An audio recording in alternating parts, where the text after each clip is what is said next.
Olá!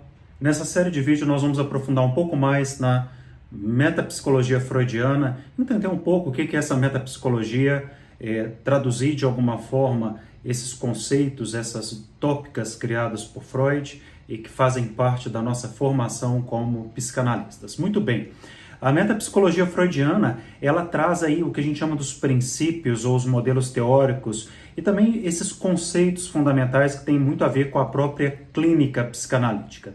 E por isso é um método de abordagem de acordo com o qual nós podemos considerar aí que todo processo ele é considerado em relação normalmente com 3 coordenadas, né? E essas coordenadas elas podem ser traduzidas em dinâmica, topográfica e na coordenada econômica. A gente vai aprofundar em algumas delas, trazer algumas alusões que são importantes para essa etapa da formação dos psicanalistas, é importante para essa etapa de alinhamento teórico-conceitual.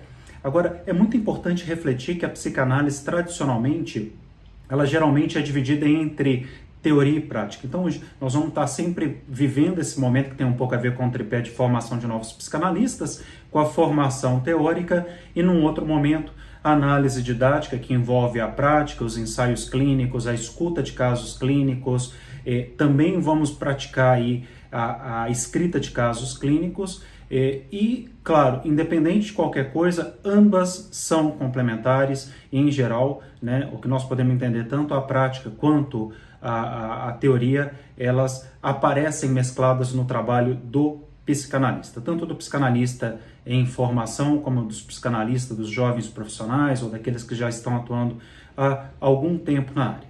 Bom, claro que diante de tudo isso a gente acaba se perguntando o que é essa metapsicologia científica, né?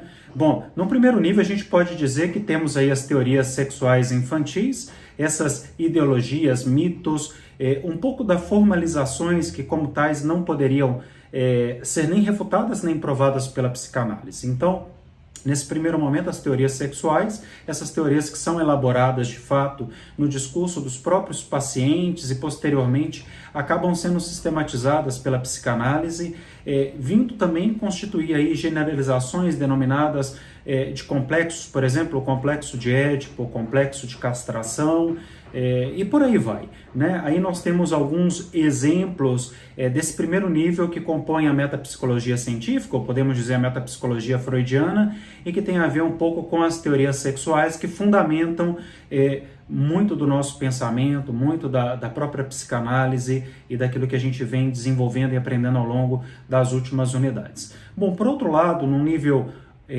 2, ou um nível mais avançado, a gente tem aí de fato a metapsicologia, ou podemos traduzir também como um modelo teórico que foi construído aí por Freud para poder descrever e explicar aquilo que é fornecido como parte aí dos dados que são fornecidos ou que são imputados pelo nível 1, pelo nível anterior, que tem a ver com as teorias sexuais. Então, a metapsicologia, portanto, ela pretende, de alguma forma, ser uma teoria refutável, falsificável, e isso tem muito a ver com a própria ciência. A ciência tem esse cuidado de ser refutável, falsificável, porque a partir daí a gente consegue dar credibilidade a essa descoberta, a essa invenção, ou até mesmo a própria descoberta da psicanálise enquanto ciência. É nesse sentido que a gente acaba podendo também, de alguma forma, sustentar a ideia de uma metapsicologia científica, né?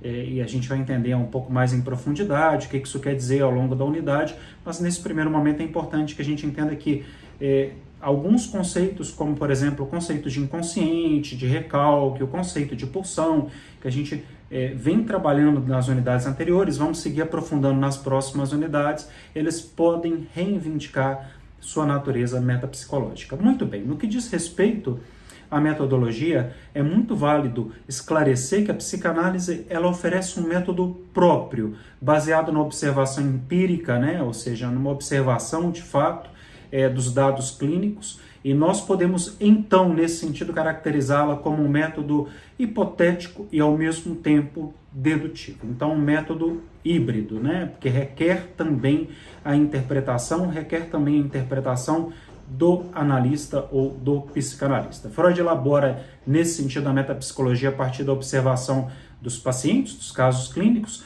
Nós vimos e veremos também ao longo da nossa formação a existência de 5 casos clínicos muito importantes dentro das obras freudianas, e analisando também, ele acaba analisando os seus discursos, ele acaba trazendo aí, remetendo a um modelo abstrato da mente, que tem muito a ver aí com o aparelho psíquico, com a noção de psique, e aí ele acaba formulando hipóteses e deduz essas estruturas do psiquismo a partir de evidências da própria clínica. É isso.